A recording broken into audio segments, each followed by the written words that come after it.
I keep my eyes wide open all the time. I keep the ends out for the tie that binds at, because you're mine. It's I walk the line for those who can't walk anymore. Robert approached Cash after that Folsom show. My mother died last year, he said, peacefully, in her sleep. I know, Cash replied. I was at the funeral. I didn't see you. I stayed in my car, watched from across the street. She wouldn't have wanted me there. Robert pulled something from his pocket. Another photograph. This one of Sarah, James, and himself, taken before everything went wrong. She kept the letters you wrote, Robert said. Every one. I think she forgave you. She just couldn't tell you. Cash took the photograph with trembling hands. I'll never forgive myself. That's your prison, Robert said, echoing his mother's words from that day in 1959. We all have one. But the story doesn't end there. Stop. This is the part that was hidden for decades. 3 months after the Nevada State Prison concert, Cash received a package. No return address, but postmarked from Barstow. Inside was a small box and a letter. The letter was from Sarah Mitchell. Mr. Cash, I've thought about that day at the prison every night since. I meant what I said. You have to live with what you did. But I realize now that I was wrong about something. I said you don't get to have any piece of James. But that's not true. You carry him with you now, in your guilt, in your music, in your broken heart. He's part of your story forever, just like he's part of mine. The difference is, you can share your part with the world through your songs. I can only share mine with an empty room. In this box is James's class ring, to one he was so proud of. I want you to have it, not as forgiveness. I'm not there yet, but as acknowledgement that we're connected now, you and I, through loss. Wear it or don't, keep it or throw it away. But know that in giving it to you, I'm admitting something I couldn't say that day. We're both victims of that night. You're just the only one who survived. Cash wore that ring on a chain around his neck for the rest of his life, hidden under his shirt. June knew about it, but never spoke of it publicly. When Cash died in 2003, he was buried wearing it.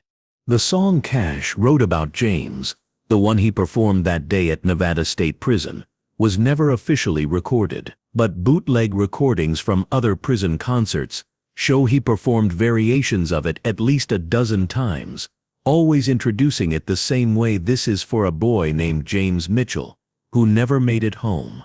In 1975, Cash established a scholarship fund at Barstow Community College in James Mitchell's name, specifically for students interested in automotive repair. He funded it anonymously, but Sarah Mitchell knew. She sent him one more letter, just 2 words, thank you.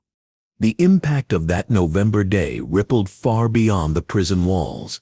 Several inmates who witnessed the confrontation between Cash and Sarah Mitchell were inspired to reach out to families of their own victims, not seeking forgiveness, but offering acknowledgement of pain caused. These letters, collected by prison chaplains, became the foundation for early victim offender reconciliation programs. One inmate, Thomas Garrett, wrote to Cash, I've been in this place for 15 years, for killing a man in a bar fight. Never once thought about his family. After seeing you with that woman, I wrote to his widow, told her, I remember her husband's face every day. She wrote back, said knowing I remember him helps her believe his death meant something, even if it was just teaching me regret. The guards who witnessed the concert were changed too. Officer Daniel Hayes, who'd been working the tower that day, later testified at a prison reform hearing. I saw Johnny Cash, a free man, a celebrity, on his knees before a grieving mother, and I realized these inmates I'd been seeing as animals were sons, brothers, fathers. That concert humanized everyone, the performer, the inmates, and us guards. Warden Paul Anderson implemented a new program after the concert, monthly reconciliation sessions, where inmates could speak about their victims, not to minimize their crimes, but to acknowledge the human cost. It became a model for prisons nationwide. But perhaps the most profound impact was on Cash himself. His pill addiction worsened dramatically after November 1959. June Carter later said, "It was like he was trying to punish himself, to suffer enough to balance the scales." He would sometimes drive Highway 91, stopping at the spot where the accident happened, standing on the shoulder in the dark, imagining he could change the past. In 1967, after nearly dying from an overdose, Cash finally got clean. In his recovery journal, he wrote, "I've been trying to die since I killed that boy. But Sarah Mitchell was right. My punishment isn't death, it's life. Living with it, carrying it, transforming it into something that might prevent another tragedy." Cash became an advocate for highway safety, funding lighting installation on dangerous stretches of rural highways. He never publicized this work, but by 1990, the phantom donor had paid for lighting on over 200 miles of dark highway across California, Nevada, and Arizona. Every May 18th, the anniversary of the accident, Cash would cancel all engagements and spend the day in seclusion. June reported that he would fast, pray, and write letters to James that he would then burn. It was his ritual of remembrance. In 1995, Robert Mitchell, now a counselor for at-risk youth, invited Cash to speak at a program for teenagers with incarcerated parents. Cash agreed, and during his talk, he told the full story of James for the first time publicly. "Your parents made mistakes," Cash told the teenagers. "Some of them terrible mistakes, but they're still human, still capable of remorse, change, even redemption. I know because I'm someone who made a terrible mistake. I took a life, accidentally, but still took it. And every day since, I've tried to honor that life by living better, singing truth, and never forgetting the cost of carelessness." A 15-year-old girl, the same age James had been, raised her hand. "Mr. Cash, do you think James would forgive you?" Cash was quiet for a long moment. "I don't know. But I know his mother found a way to give me his ring, to acknowledge our shared pain. That's not forgiveness, but it's something. Sometimes something is all we get." The photograph of James that Sarah Mitchell gave Cash that day at Nevada State Prison remained on his home studio desk for the rest of his life. Engineers and musicians who recorded with Cash reported that he would sometimes stop mid-session, look at the photo, and say, "This one's for you, James."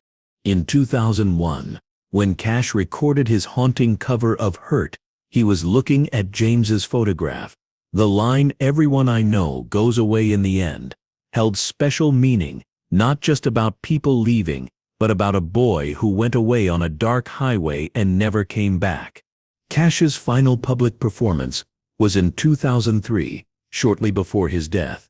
Weak from diabetes and nearly blind, he could barely play guitar, but he insisted on performing one song, the one about James he'd written in that hotel room in 1959. This time, there was an official recording. As he sang, his voice breaking with age and emotion, he held James's class ring in his hand. When he finished, he said to the small audience, "44 years ago, I killed a boy named James Mitchell. I've carried him with me every day since. When I die, which will be soon, I hope to meet him and his mother Sarah on the other side. And I hope they'll let me apologize properly." Cash died 4 months later. At his funeral, among the thousands of mourners, Robert Mitchell stood in the back. He brought his mother's ashes. He'd been carrying them since her death, not knowing where to scatter them. After the service, he spread them at Cash's grave. "Mom," he whispered, "you're free now. You both are." The full story of November 11, 1959, remained largely unknown until 2019, when Robert Mitchell, then 84, donated his mother's letters and photographs to the Country Music Hall of Fame. The curator who received them said Robert's hands shook as he handed them over.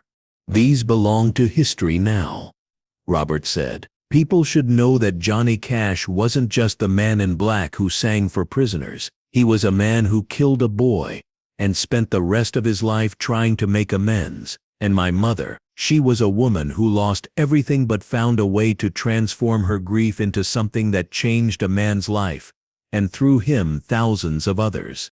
The exhibit opened in 2020, titled The Weight of Memory, Johnny Cash and the Mitchell Family. The centerpiece is James's photograph, the one Sarah dropped on that prison stage, displayed next to Cash's guitar from that day. If you look closely at the guitar, you can see water stains on the wood, Cash's tears from when he collapsed. But the most powerful piece in the exhibit is the audio recording of Cash's last performance of the James Mitchell song.